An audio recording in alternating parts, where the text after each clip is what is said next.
Hey guys! Okay, so here is the Baby Boomer tutorial that I told you guys I would do. So the way that I do mine is a little bit different than most people do. These are the colors that I use. We've got Marshmallow and Pink One Step. Marshmallow is a soft white, so it's not a super bright white, and I'll explain why I use a soft white in a minute.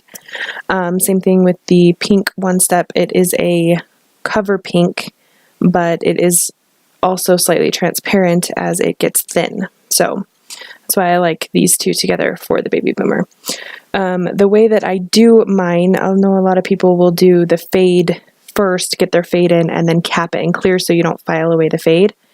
However, the way I like to do it is more kind of like the reverse smile line technique, where you can just kind of make it a mess and then you file in your fade. So you'll kind of see how I do it as we go along. So I take the Marshmallow right here and kind of just start where I want my fade to be, and just like halfway down the nail, and just paint it on, kind of like the slip technique a little bit. Just paint a super thin layer, just kind of give myself a visual of where I'm going to put my white versus my pink. And then I will just show you right here, wipe off my brush so that it's doesn't have anything on it, and fade up this. Oh, hey, look, a dog hair. Yeah, that's a hazard in my life. I have 2 dogs, and yeah, that dog hair is life. You can kind of see as I fade this up a little bit, it goes completely clear when it's super thin.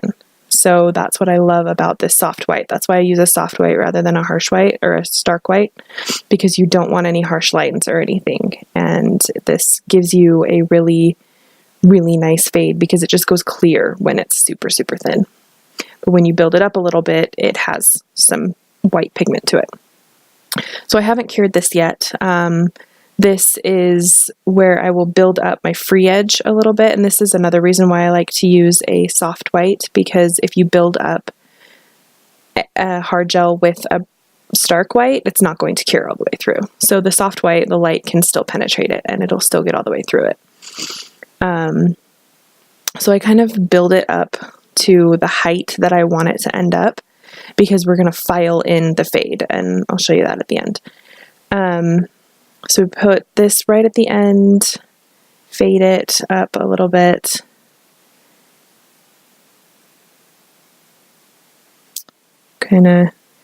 Your goal here is to get a nice slope, and I usually have to do it in two rounds, because it's a little bit of a jump right now, so you've got a thickness at the end and then it kind of jumps down. And I'll do a second bead that will give me that nicer slope. So I'll do this and go ahead and cure that. And once that's done, I'll do another one to get that slope to go, or get that slope in there, get that jump to go away. So just so you know, this is my first ever tutorial video I've ever done, so be kind. I'm not used to doing the whole voiceover thing yet, so still getting used to it. And then, of course, I went out of shot here. Sorry about that. I decided to look at it from the other angle and went totally out of shot. So, but the goal here is you want a slope. You don't want it to be harsh. Oh, and I dropped it on my hand. Nice. Way to go. So you want a nice slope so that you get a good fade. And out of shot again. Way to go, me.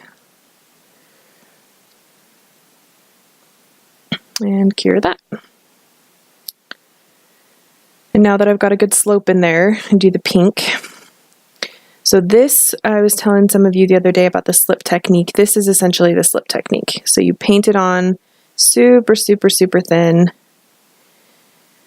where you just basically are wetting the nail. Give it something for the gel to self-level onto. And you're painting all the way down to the tip. Don't worry about the white, just you're going to cover that for now. Then you start a big bead at the cuticle, kind of keeping it away from the edges because your slip technique, your slip layer will help your bead kind of flow where it should go. You'd be a lot more careful with your slip layer if it was on a client. I just kind of threw it on there because it's a swatch stick, so it doesn't really matter. Showing you there's a little bit of a lip there in the center where I need to add some more product. So get that added in. And this kind of like when you do the reverse smile line technique where you can just like throw your white on and it doesn't matter because you're going to file it into your crisp smile line anyway. This is kind of the same way, only backwards. So with the pink, you don't have to be super, super precise because you already have your white in that slope. So that will help. So this, I was just noticing that I need a little more apex, but I do want to cure it first. So it's cured, and right now I'm just going to add a teeny tiny bead right at the back so that I can get a little more apex. Not much, just kind of floating it on there. And again, it doesn't really matter what it looks like on the white right now, because when you file it, your fade is going to come in nice and clean.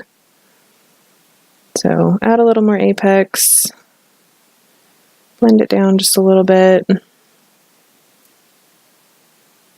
and cure it again.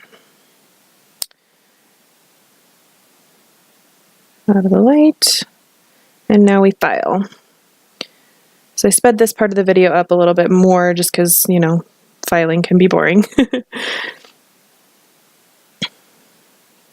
you can see, just kind of get that filing. And what you're doing now is you're just filing in your shape, but because you've got that slope from the white and then the pink comes down over it, you're going to file at the very tip of the nail, you're going to file all that pink off. But it will fade your pink into the white at the edge. So you'll kind of see what I mean after the filing's done. So I'll just let you watch this.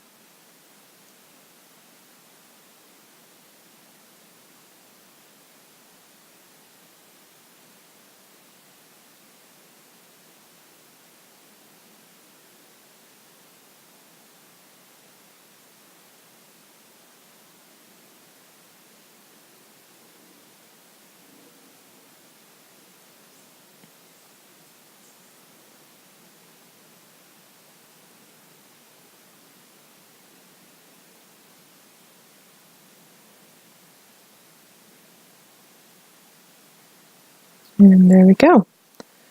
So you've got the nice fade, and this is after I put the top coat on.